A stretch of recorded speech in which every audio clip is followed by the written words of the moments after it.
एक जलाशय में 3 मछलियां रहा करती थी, अनागत विधाता, प्रत्युत्पन्नमति और यब्धविष्य। तीनों के स्वभाव एक दूसरे से भिन्न थे। अनागत विधाता संकट आने के पूर्व ही उसके समाधान में विश्वास रखती थी। प्रत्युत्पन्नमति की सोच थी कि संकट आने पर उसका कोई न कोई समाधान निकल ही आता है। यब्धविष्य किस्मत के भरोसे रहने वालों में से थी। उसका मानना था कि जो किस्मत में लिखा है वह तो होकर ही रहेगा। चाहे कितने ही प्रयत्न क्यों न कर लिए जाएं, उसे टाला नहीं जा सकता।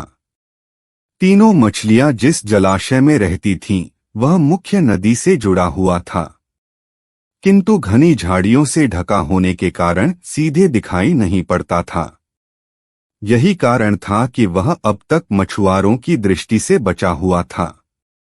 एक शाम मछुआरे नदी से मछलियां पकड़कर वापस लौट रहे थे। बहुत ही कम मछलियां हाथ आने के कारण वे उदास थे। तभी उनकी दृष्टि मछलीखोर पक्षियों पर पड़ी, जो नदी से लगी झाड़ियों के पीछे से उड़ते चले आ रहे थे। उन मछलीखोर पक्षियों की चोंच में मछलियां दबी हुई थी। यह देख मछुआरों को समझते देर न लगी कि झाड़ियों के पीछे नदी से लगा हुआ कोई जलाशय है। वे झाड़ियों के पार जाकर जलाशय के पास पहुंच गए। वे बहुत खुश थे। एक मछुआरा बोला, लगता है यह जलाशय मछलियों से भरा हुआ है। यहां से हम ढेर सारी मछलियां पकड़ पाएंगे। सही कह रहे हो भाई, लेकिन आज तो शाम घिर आई है। कल सुबह सुबह आकर यहाँ पर अपना जाल बिछाते हैं, दूसरे मछुआरे ने कहा। दूसरे दिन आने की योजना बनाकर मछुआरे वहां से चले गए। मछुआरों की बातें अनागत विधाता ने सुन ली। वह तुरंत प्रत्युत्पन्नमति और यब्धविष्य के पास पहुंची और बोली, कल मछुआरे जाल डालने इस जलाशय में आ रहे हैं। यहाँ रहना अब खतरे से खाली नहीं रह गया है। हमें यथाशीघ्र यह स्थान छोड़ देना चाहिए। मैं तो तुरंत ही नहर से होती हुई नदी में जा रही हूँ। तुम लोग भी साथ चलो। अनागत विधाता की बात सुनकर प्रत्युत्पन्नमति बोली, अभी कतरा आया कहाँ है? हो सकता है कि वो आए ही नहीं। जब तक कतरा सामने नहीं आएगा, मैं जलाशय छोड़कर कहीं नहीं जाऊंगी। हो सकता है कि मछुआरों को मछलियों से भरा कोई दूसरा जलाशय मिल जाए और वे यहाँ आने का इरादा छोड़ दें। यदि वे आ भी गए तो ये भी संभव है कि मैं उनके जाल फंसू ही ना। यब्धविष्य बोली, किस्मत के आगे क्या भला किसकी चली है? मछुआरों को आना होगा तो आएंगे और मुझे उनके जाल में फंसना होगा तो मैं फंसूंगी ही। मेरे कुछ भी करने से किस्मत का लिखा थोड़ी बदल जाएगा।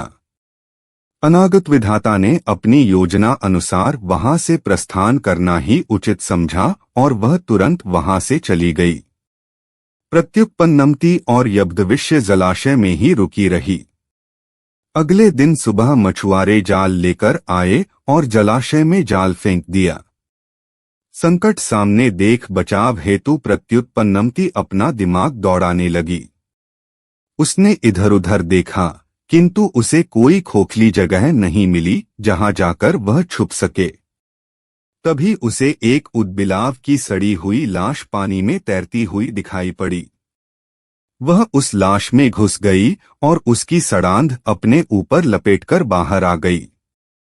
थोड़ी देर बाद वह एक मछुआरे के जाल में फंस गई।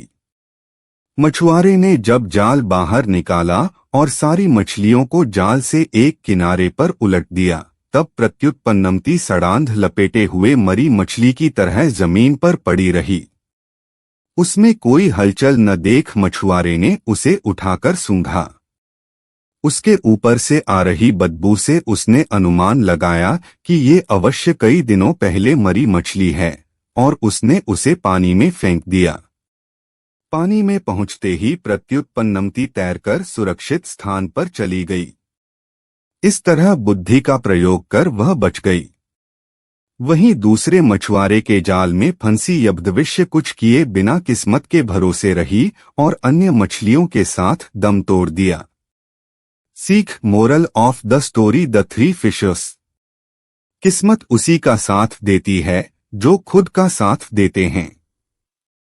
किस्मत के भरोसे रहकर हाथ पर हाथ धरे बैठे रहने वालों का विनाश निश्चित है।